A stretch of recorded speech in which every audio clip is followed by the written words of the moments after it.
Hello everyone, this is Leon and this is the Let Loose Untamed. Let's start off with the equipment. First, we have our weapons. This is going to be Hammer and Mace. These provide good damage and also CCs. For stats, we have Marauders. This is the best stat combination and provides increased vitality and keeps your damage in a reasonable area. Some alternatives that can be used to replace or used with Marauders is Assassins or Berserkers. These stats provide you with more damage in return for less health. For infusions, they're not required, but they make a big difference while taking camps due to the percentage damage buff they do to guards. The rune that works best is the Rune of the Ranger. This provides you with a lot of precision and some ferocity. Plus, it's also fitting to use as a ranger. It is pretty expensive though, so good alternatives to this is the Rune of the Eagle. My go-to sigils for every build is going to be the Sigil of Impact and Force. These provide you with a percentage boost to damage. In the perfect situation, you're going to be getting 12% extra damage. Even if you don't have the perfect situation, it's an extra 8%.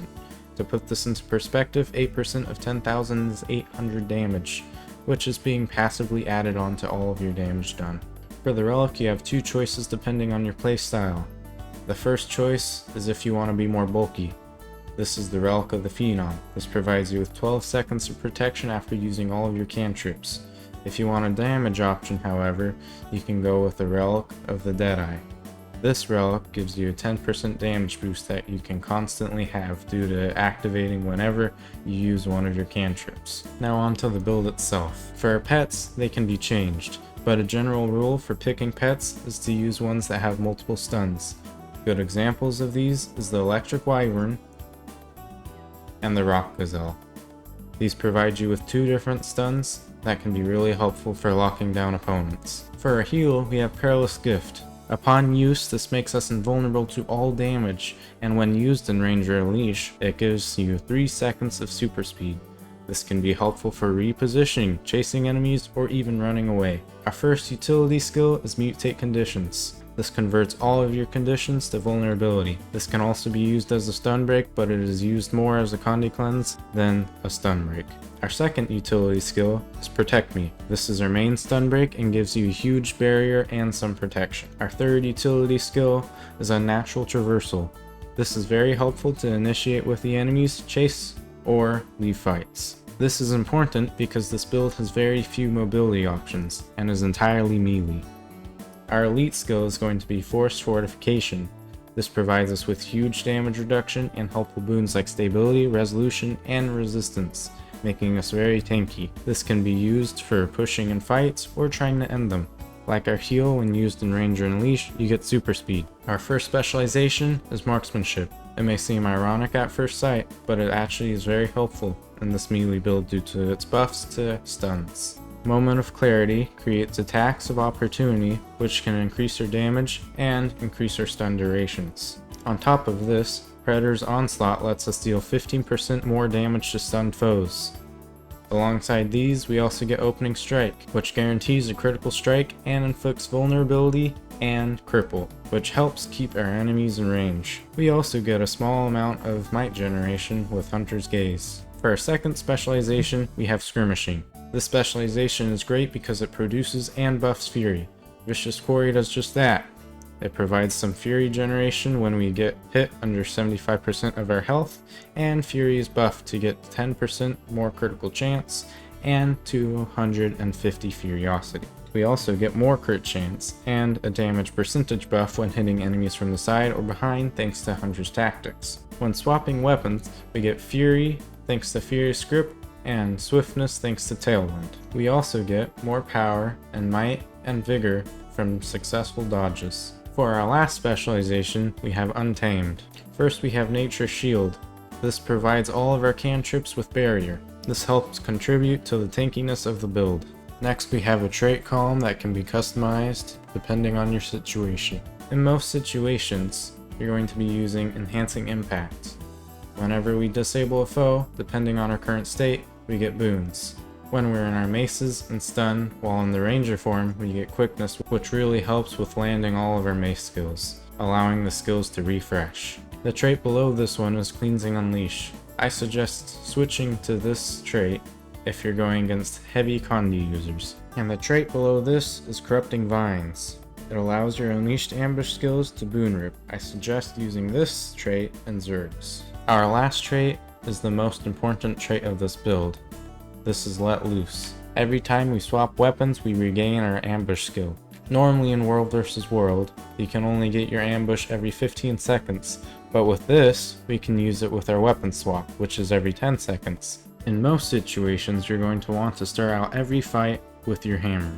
This lets you do a few good initiation combos, which pairs really well with your Shadow Step Unnatural Traversal. Your first combo is going to be Ranger Unleash, Hammer 5, 2, and 1, Pet Unleash, Hammer 4 and 3, Ranger Unleash, then swap to your Maces. This is a great combo because when you start off with your Hammer 5, it gives you Fury, which increases the damage of the rest of your skills. One con of this is that Hammer 5 is big and flashy, which is easy to spot and dodge. A way to work around this is to first use your Hammer 2, and then end with your Hammer 5.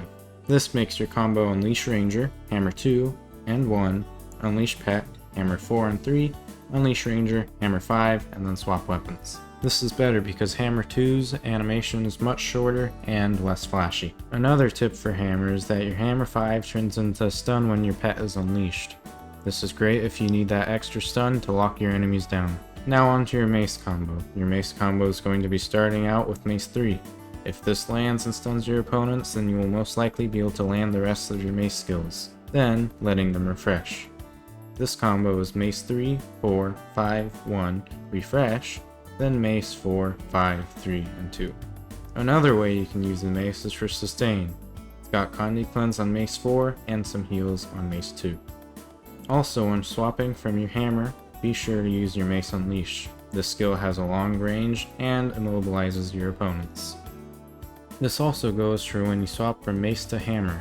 Your Unleashes only stay around for a little while, and it is important to use them. If you miss it, you can still get it back by Pet Unleashing and then Ranger Unleashing again.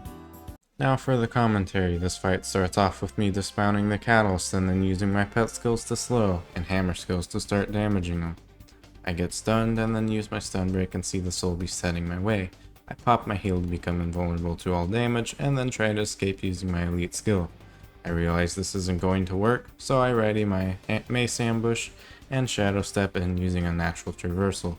Downing him, I realize I'm not in a good position and hide behind the tree so that the soul beast can't hit me. I then try to go in with my hammer, but end up running into the tree. I retreat for a little bit, and then realize the soul beast is now reviving the Catalyst. While the soul beast is busy, I head in with my hammer stuns and down him, winning the fight.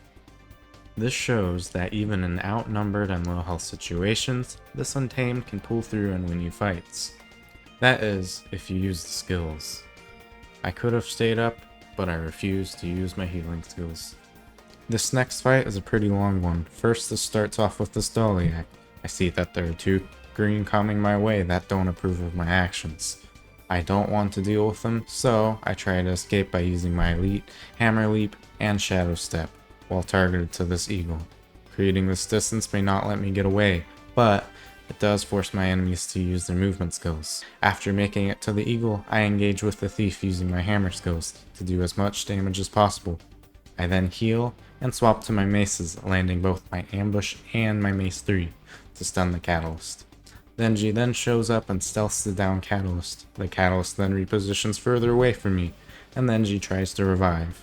I notice this and leap in with my hammer, and use my hammer stun stopping the Denji from reviving the Catalyst. In the process, I also managed to hit the thief enough to down him. The Catalyst is now finished, and only the thief and Denji are left. I don't want the Denji reviving the thief, and he doesn't seem to be playing super aggressively.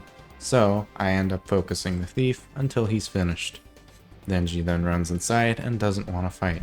I should have left here, but I waited by the door hoping he'd come out. Less than a minute later, I got squashed by a Zerg. This fight is with the core Mesmer. I've been seeing a lot of core classes lately and I don't know why, but it's always fun fighting him. I dodged his clones and used my Shadow Step for vulnerability. I land 2 really good hits, with one being 10,000 damage. The burst potential of this build is crazy with how sustainable it is. This next bit, I get 3 1v1s with thieves. This first thief has a God of Worldly World title. I don't want to fight him in the open, so I head back to the back of the camp to sit next to this wall. He teleports to me and I land 2 good hits. I swap to my maces and then try to land mace 3, but end up missing when he teleports back. I continue to try to hit him, I then shadow step to him and try to land my stun once again. I miss, but my pet hits him and scares him back to where I'm able to put him on really low health. He then tries to run away using his teleport skills. I end up chasing him down, but he teleports back and heads behind this building. He thinks he's safe, but I've got my shadow step back and go around to this side and teleport through the building and landing my stun and finishing him off. I am surprised by how many thieves were out this day.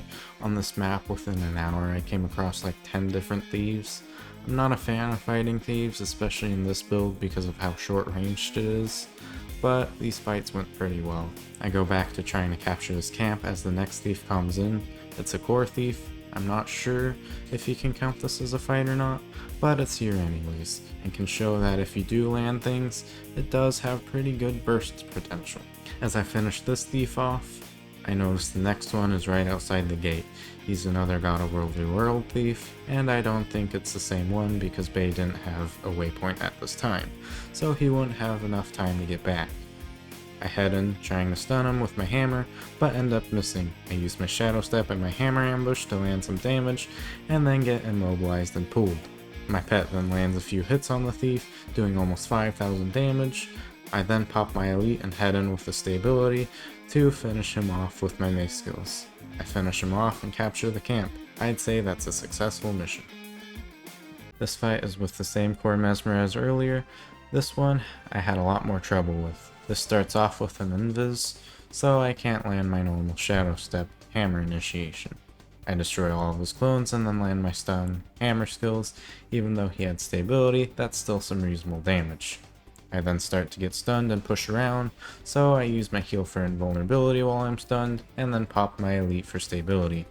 I then head in with my mace skills and get close to downing him. I continue to chase him around in this epic chase scene.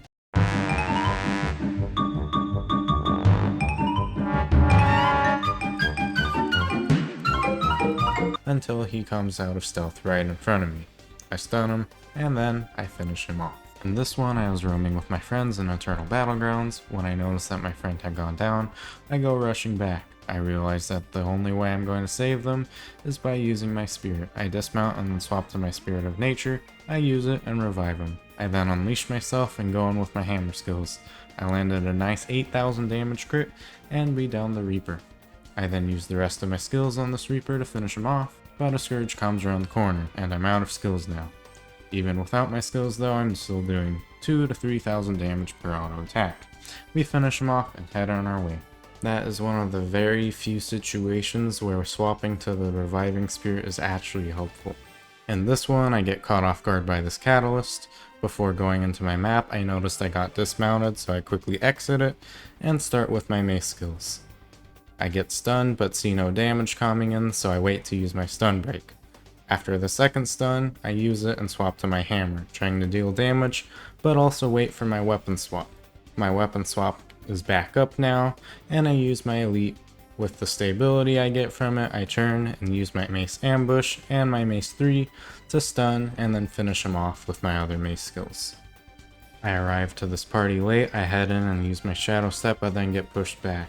I stun break, then start to use my hammer skills. After using my hammer spins, I swap to my mace, using my normal mace combo to help clear up downs. After clearing up the bottom floor, I run up the stairs, using my elite for the stability and super speed. I hammer leap onto the remaining players of the group and help with downing them before they run off. This next fight shows how well this Untamed build can actually perform in Zergs. Doesn't have insane damage like other classes, but it is very tanky and has good damage for a ranger. Even outside of groups and without heals, it can survive for a long time. This starts with me diving into the other Zerg after using my elite and my ambush mace. After inside, I swap to my hammer and use its ambush and the rest of the hammer skills to deal as much damage as possible. This downs a few of them, and then I heal and continue to chase the rest of the Zerg. Because I had so many instances of damage, my elite is now back up and ready to be used for the next push. I use my elite and head in. I use my hammer 2, then swap to my maces, stunning with its ambush and mace 3, then following up with the rest of the mace skills for damage. I continue to follow, melting the Zerg further with my hammer skills and help finish off the rest of the Zerg. You're also helping out everyone else by providing decent boon rip with your ambush skills and good CCs. This fight didn't go quite as well for me, but I was still able to help out a little bit. The tag jumps down and I decide to follow, using my elite for stability and survivability.